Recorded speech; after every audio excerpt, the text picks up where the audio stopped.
Good day, podcast community. Pete Kane here, Podcast Pete and certified high performance coach.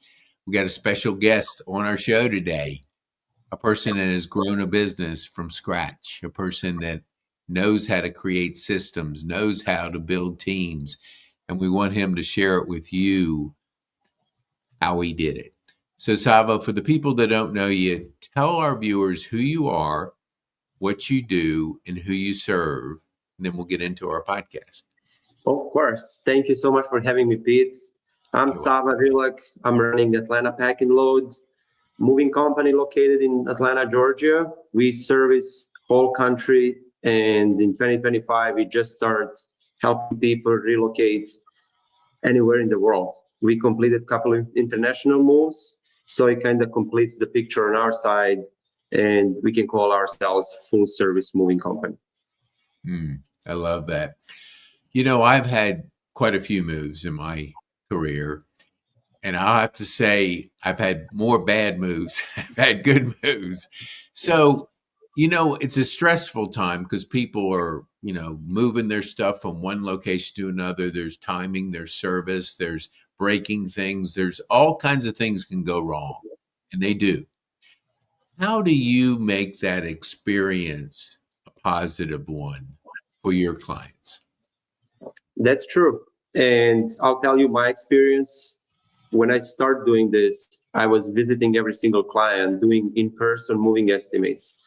And the biggest obstacle I had in those visits was previous experience of my clients, because they had some bad accident with movers, wrong choice, and me coming in, they're kind of afraid. So best we can do, and that's where we excel, and that's what helps my team as well to grow, is build that connection with client from beginning. That means we go see the house, we get to know the client and their needs. If clients are not able to do it in person, we have cameras, we have video estimates, so it's very easy these days. But again, we are focusing on getting to know people before they have to move, trying to get them ready for those steps, because we are for a long time in this industry now, and we know what can go wrong and what surprise can happen. So that's why we are staying close to you, and I call it, we have clients by the hand. No matter where they go, we go with them. And that means from the initial visit, for giving you an estimate. I love that. I before I started podcasting, I had a digital marketing agency, and I always would tell people your reputation matters. And when you look at your reviews, it's your reputation. And I had a gentleman, and I won't mention his name, it was a negative review, and he didn't respond to it, or his company didn't respond to it. And I said to him, you don't know how many people see that and draw the conclusion that you don't care. And I looked you up. This was back, I don't know, 3 or 4 or 5 weeks ago. And I saw a person that wasn't happy. Yep. But you explained every detail to that person to help them understand that, hey, we want to make it right. I thought that was genius, because we don't live in a perfect world. People's perception of things and people's interpretation of things is different. But you got to respect the fact that they have a voice online, and they're going to exercise it. So I'm curious, and I would love for you to share with our viewers. It took time to respond to that. It took time to do what you did. At what point in the growth of your business did you take on that kind of mindset? I believe early on. So all my business, even to this date, depends on referrals and people who are staying in community. Somebody who knows me personally, somebody who trusts our service, who has moved with us previously. And every client matters to us. That's, for me, my team, anyone around here, we have to respect our clients, and we give them that opportunity to voice their experience, share with everybody. That's when we also have to come in and explain things, That's where you saw the response there. And that's, I'm very open sharing the complete scenario, what happened, because that's what we are handling on back end directly with clients. And I'm not afraid of sharing that story because I believe that that's how we make things right. Things can go wrong, things happen on the jobs. We stay behind it. We don't leave you even at that point. I said earlier, we hold you by the hand. That means we're still with you. We're going to resolve that issue. But I believe that started early on because all the jobs that I have, all the clients coming in, they're coming with referrals and trust in me. Mm. I love that. And another, you went back home and you spent a couple weeks being gone from your business. And I'm always curious, and I love to test things that we call it system testing, where we remove ourselves from the business and we see if the systems support it. Because when I had my stroke, I was the bottleneck. So I Yeah. had 5 part-time people, one kind of full-time, the other were part-time. So when I was out, the business just crashed because Yeah. they didn't know what to do. And Yeah. I was everything, thinking that I had to do everything.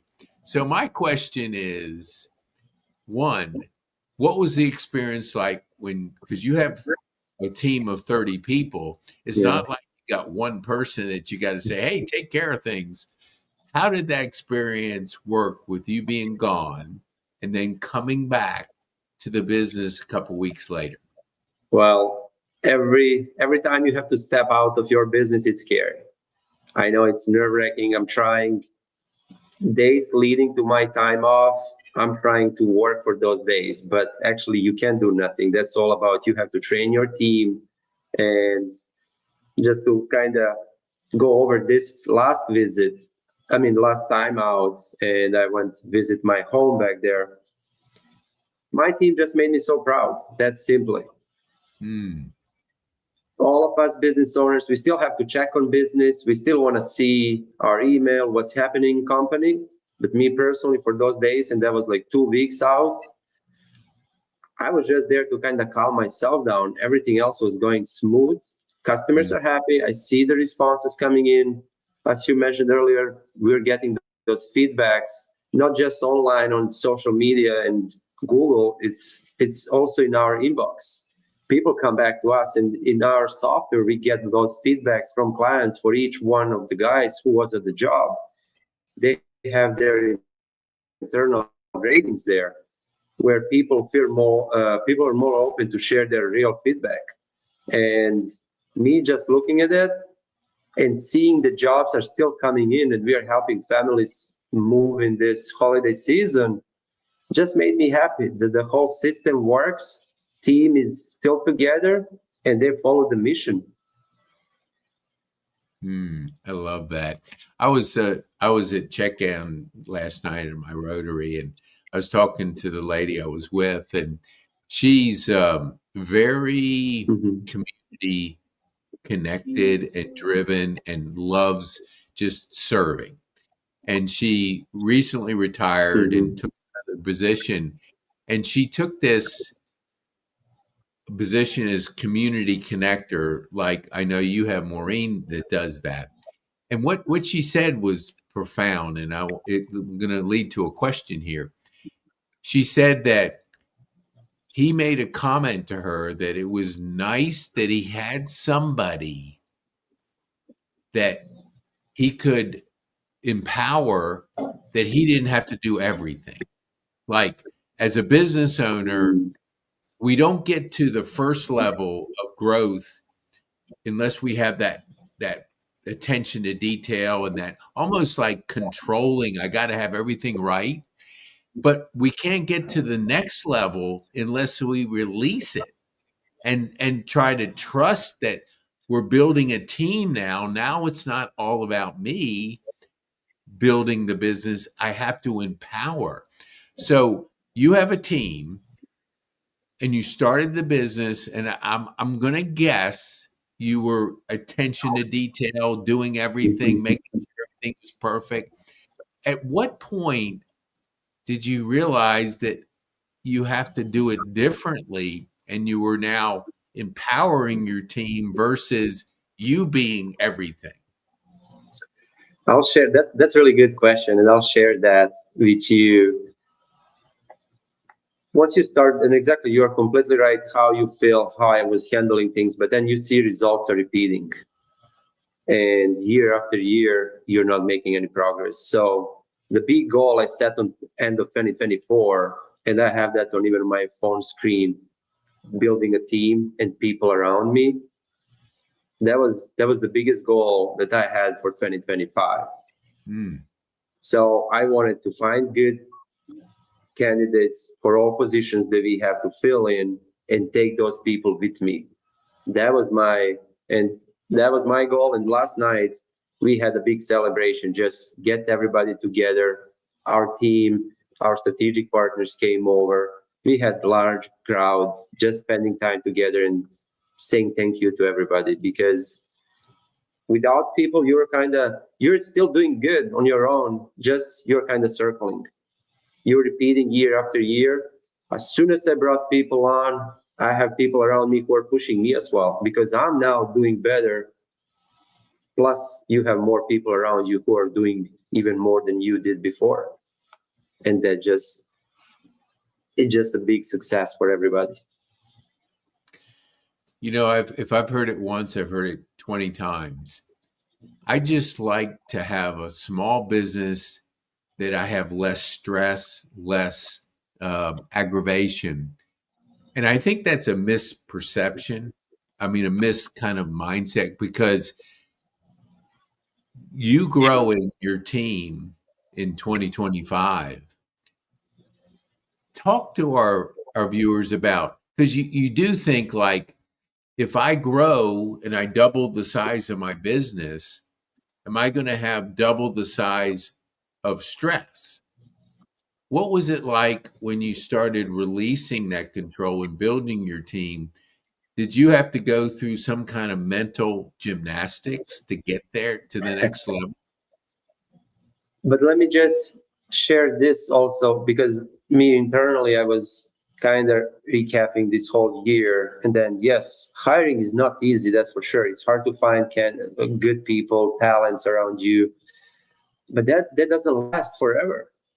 You overcome that really quickly. And then in this 2025, if I had 3 months of stress, I have 9 months of reward. Mm, So don't look at things like short term, because I know most people are stressed 1 week and they want to give up on it. You got to look at long term. You got to plan it, because the reward that comes on the end, it's worth it. There is mm. no question. And that's where I'm telling also my team now, you can't do everything on your own. There is time when you start looking to bring people with you in order for you to be better and also grow, get that reward. Because me personally, all that reward that comes in and feedback and the positive energy gives me energy to go more and just do more every day. Mm, I love that. I heard a comment, and I remember watching and studying Amazon and Jeff Bezos, and he made a comment like, when he makes a decision or the team makes a decision, they rarely have more than 60% of the information to move forward, Yeah. but they have to step out and just because our perfectionists, and I'm speaking to them, they want to have 100%. Yeah. Never, you'll never make it even halfway to first base, if you can use a baseball term, if you have to have 100% certainty. What would you say to our viewers? Like, give us an example of where you had about 60% and you had to move forward. You didn't know all the things that were you needed, but you just had to make that progress. Could you help us with just a story or two? Yeah, I feel like that's happening on daily basis, with even with smallest decisions. And to your point, if you wait to have all 100% information in, you're late. Somebody else done it, and you're just late. This industry is very busy and it's competitive. So I know for me, bringing people on, it's a big decision. You know, you got to take care of those people. And me knowing myself, I want them to be happy here. I want them to feel like home. I want myself to build family outside of my house. So bringing people on, you can't see where the year is going, where financials are going to be, but there are moments when you have to take it on. You can try learning and getting all information what the expectations are, but you get to, that's exactly like 40 to 50% that you have information up front, but then you got to take the risk and make that step. Yeah, that is, I love that. And just to understand the growth of a business, I had a friend, and she actually coached me years ago. Mm-hmm. She went to work for Amazon, and I asked her why, and she said, you know, the mission of changing retailing and being part of something that's going to change the landscape of business excited her to be a part of that team, because she had her own business, but she ended up going to work with Amazon. And then I heard again, like they were talking about Elon Musk and how he's recruiting the best minds out there, is because they were committed to the mission. And I know you mentioned mission earlier. How do you recruit people with your vision, your mission, that you could share with our viewers? Very important is to get to know them on personal level, who they are outside of office, who is their family, how close are they with their family. You can get so many like information just from simple talk with a person that you Mm-hmm. know how it's going to affect on you and your business. Because my mission is always to change the industry. When I started, everyone was telling me like, hey, you get a charge up front. No, I did not want to do that. I didn't want any deposit. I don't want card on file. And that was important for me, that I can build that trust, and I need family around me. So bringing people on, I wanted to make sure that I bring somebody who can be part of my mission and what I want to do. And that starts with them being there for their families and their closest people on daily basis, because that's going to transfer to us in office, that's going to transfer to our clients, and we create one big circle. And there is no separation or any difference in between people and separating the clients. So for me, very important is to stay together, be engaged, and in the end, take care of your closest people. That is really, I mean, that does send a lot of, thank you for sharing that. What do you think, that I've heard a comment and it'll say, my business won't grow beyond my growth personally. And so how do you grow personally? Is it books? Is it YouTube videos? Is it podcasts? What can you share with our viewers that helps you grow? Definitely books. Are more about listening books online through the app. We all spend time driving around. You always have time. So I know people are saying, I'm super busy. Yes, you are, but you still spend a couple hours in the car. So you can't tell me that you didn't have time for it. But also challenging yourself. Find what challenges you. Because for me, when I came here, I didn't know anything about culture. I didn't know about this country in general. So I was meeting different profile people who are going to challenge me with questions, but also that I'll challenge and learn more. So that challenge is very important. Keep educating yourself, but also challenging on a daily basis. So what are you most excited about as we turn the corner on 25 to go on to 26? What are you most excited about for next year? As I built a team now, I want them to build their smaller teams and understand the rewards. So that's the goal that I'm setting, and I'm working, finalizing goals for 2026. But I want my team members to experience what I felt in 2025. I got a couple of questions last night. Why are you doing this big party? why everybody's here. And that's why I want them to feel that.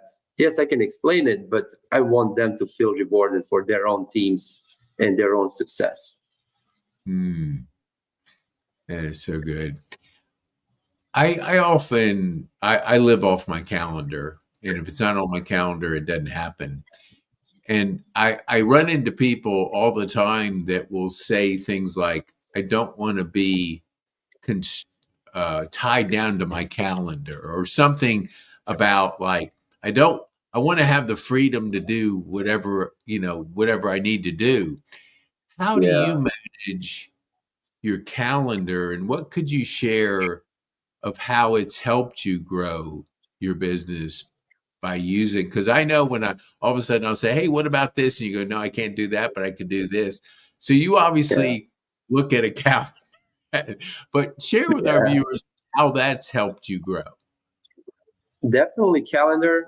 Most important, that's everything is on my calendar. Even a small reminders for callbacks or anybody's waiting on me. So I need to see that and I go by the calendar. And the most importantly, in our lives, I would say 75% things are patterns. So it's repetitive. So you need to recognize what is happening and you want to maximize your potential because feels nice, but honestly for me personally, having open calendar and like I want to do whatever I want to do, I won't do anything. I'm not productive. So there are Yeah. times when even we wake up and I don't feel doing anything, but calendar is there.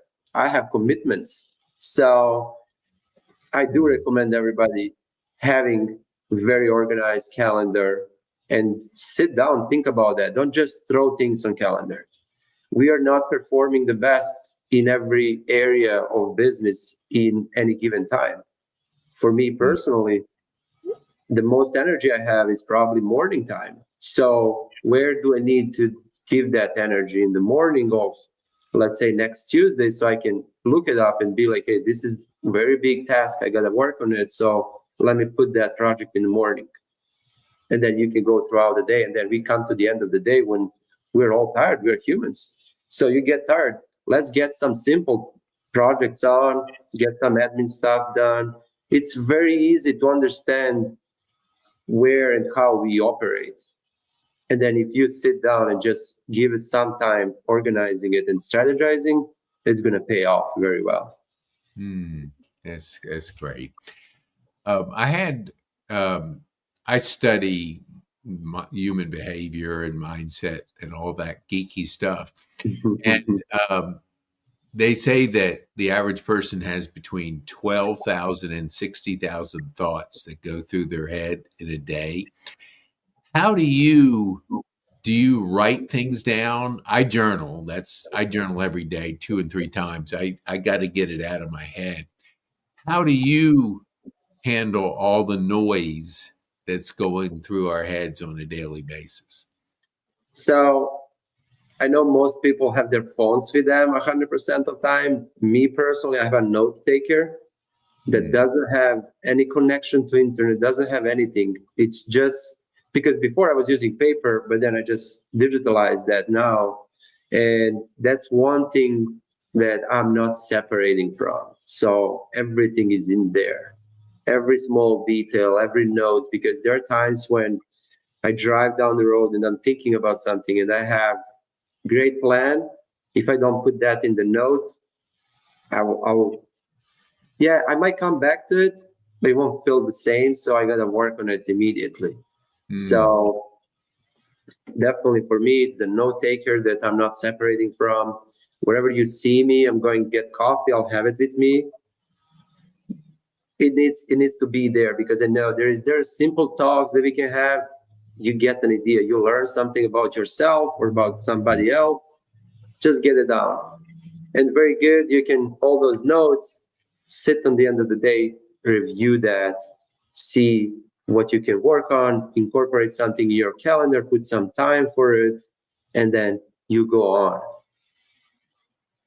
Ooh, I mean, I don't do social media. I don't do TV. I try to minimize any distractions. And I know that the social people are trying to get my attention. They want me to watch Mm. videos and all that kind of stuff. So I'm very sensitive to it. And that journaling has helped me Yeah. to still express that creativity and not because I see people default to this. You Yeah. know, they got a minute, they're at the traffic light, they go right on to check whatever they're checking. And it's just a habit. But if you resort to not thinking, because I do the same thing every morning. I get up real early, I drink my water, I think, I journal, I plan, and I implement every single day. Yeah. And the end of the day, I'm journaling what I learned. Like our podcast, I'll journal what I learned from you to help me get a little bit better. But if I don't put it down on somewhere, it's just going to get lost in this big head of information. So, what's It's your very morning funny. routine like? Give our viewers an idea of like, when you wake up, what do you do to get prepared for the day? I just have to add something before I move to routine about previous topic. Yeah. Uh, Very often I found that in myself, when you're thinking about an idea, you have it in your mind. It's completely different when it's said or when it's written down. So that Mm, idea changes a lot. When you see it on paper, you put it down, then you kind of work on it. It changes it everything. It's in your head, it's very short and like ideal. It's not that simple when you put that on paper or you try to talk to somebody about it. It changes mm. it a lot. Just wanted to add that because Yeah. you Oh, reminded me of that now. I Yeah. I couldn't agree with that. I mean, I agree 1,000%. And it never. I was always running, running, running, running, busy, busy, busy. But there's only 24 hours, and if you don't manage it differently, you'll never get off the hamster wheel of Yeah. busyness. Yeah. That's Yeah. true. That's true. Back to routine. Early on, when I started having small team around me, now it just kind of grew. But even then, I realized that in the morning, my approach to things and when people see me or clients see me or get in any contact with me, my energy transfers to everything. So I had to find out what gives me energy in the morning that I can go throughout the day and share that energy with everybody. Hmm. So usually it's a workout, it's my coffee routine in the morning, calm start, something that feels right for myself. It doesn't have to be, I know when people hear workout, no, that doesn't have to be a running workout. It can be a stretching workout. Mm. It can be a small move around just for myself, by myself, and that gives and sets the tone for the whole day. That is so good. Yeah. You know, we have our physical body, and a lot of people will neglect taking care of that. And that's the most valuable asset because if your health goes, nothing else matters. Yeah. How do you, like, what's your how do you generate energy? Do you have a routine of going to the gym, or is there something you could share with our viewers that they could benefit from? I believe in movement. You just have to be active in some way. It Hmm. can be early morning walk. It can be stretching around in your living area, but Hmm. you have to do and move your body because it transfers to everything in life, but health is the most important one. And if you're not balancing life and health, because we all end up in throughout the day busy, either sitting in front of computer, driving, you're just not moving enough. Even if you're thinking that you do not. So you have to put that on your calendar, make yourself move. Mm. And that's the bottom line. It's very easy. Nobody can tell me like, hey, I can't afford the gym membership or something. You don't have to anything. You don't have to pay anything for it. Just make yourself move around. Go for a Mm. walk. clear your mind. Don't bring your phone with that's one thing.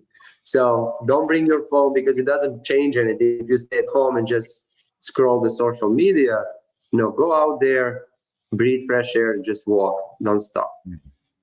Yeah, that's great advice. And we used to say when I lived at Overture, which is 55 and older, Mm-hmm. movement is medicine. Yeah. Got to move, got to move and groove, and because Yeah. our bodies are designed for that. But it's so easy. I was in the exercise business years ago, and we would say the biggest challenge is that sedentary lifestyle that we can fall into because we have a computer. We're at our desk. Let's say you have a desk job. You could be at your desk 10 hours, whatever it is. And if you're not getting that thing moving, Yeah. it won't move eventually. Yeah. So what would you tell our viewers, like, or what would you share with our viewers, like, what's kind of been the best book that has really impacted you in the growth of your business that you would say this is one I would read? And Hmm. audio too. It doesn't have to be a physical, but just Yeah. that you gleaned great information that helped you in your journey. That's a good question. That helped me develop myself the most. I'm a little specific about that because my growth was a little different, I guess. Mm-hmm. Because for me, it was more about my personal growth was learning about business and learning about people. So it's hard to point one book that was just like depending on my growth, like, hey, this is what helped me the most. But in general, uh, depending on what area of life you are in, I would recommend something that holds you in that area, but challenges you in your field to get better and just improve more. Mm-hmm. Yeah. Oh, that's so good. Yeah. I have hundreds of books. I've probably read thousands. And I believe in what you said back earlier that we used to say is the car is like a university on wheels. Mm-hmm. We can either be entertained by the music, which is fine, but too much of entertainment's not going to move you forward. But if you look at it, you're going to be in traffic anyway, especially if you're living in Atlanta. Yeah. And why not learn while you're in traffic? And I don't. It doesn't bother me one bit when I'm out there and people are zipping in and out, and I just laugh because I'm learning. I will listen, and I don't talk on the phone now when I'm in the car. I used to, but I Yeah. have to focus more on the driving part. But learning, I'm always got something that challenge just my thinking because I think if we don't, we put our mind on autopilot and we don't get to where we can grow on autopilot. What would you say the biggest challenge? We always grow through our trauma or through adversity. Grow in your business. Let's just focus on the business. What was the biggest challenge that you've had that when you're in the middle of it, it wasn't very good, but when you figured it out, you grew personally with that challenge that you might be able to share with Mhm. I would definitely come back to community and people, because for me, when I even when I moved to US, then I was moving inside of US a lot, and then when I came to South here, it just feels impossible that you can build and you can grow anything. Like, I don't know people, I don't know the culture. It feels at that point it was like impossible. But then I decided to take small steps, and all I need, let's meet one person, slowly start building. Like, I don't need 1,000 people around me right away. let me get introduced to one person somehow. That can be either in your coffee shop, it can be in your area where you live. Just connect with somebody and slowly start building community around you. Because I came here, never been here in school, never had any friends, never had any family here. So building your own community and people who trust you, I would say that was probably the biggest obstacle I had. Mm. But then later on, you realize how easy it is, because if you're like doing the right thing and you're building something that is, on the end, it comes to be honest and real, people recognize that, and it kind of spreads around very easily and quickly. Wow, that is so good. I want to be respectful of time, and I'm looking at. Oh man, hold on here. Here's Amber. She's on LinkedIn, and Amber, great tips. She said, "Thank you, Oh, Amber. that's nice. Appreciate that. Dang, we don't get as much. This is 2 days in a row, and I want to thank Amber because we do have that ability for people to comment, but we've never really had many people. So I thanked Amber this morning. It was funny because I had RJ Patel, who built a business almost similar. He moved here, didn't know anything. It was basically at 15, he was going to KSU. It wasn't KSU Mhm. at the time.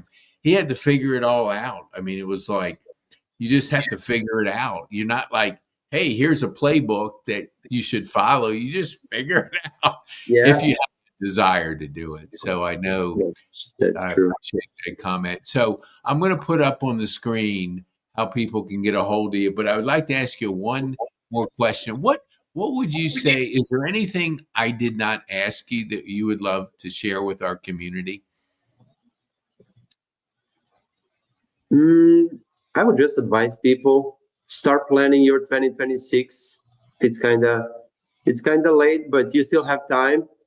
I would advise everybody, create your plans, have strategy in front of you, no matter what part of life you're in, what you're going through.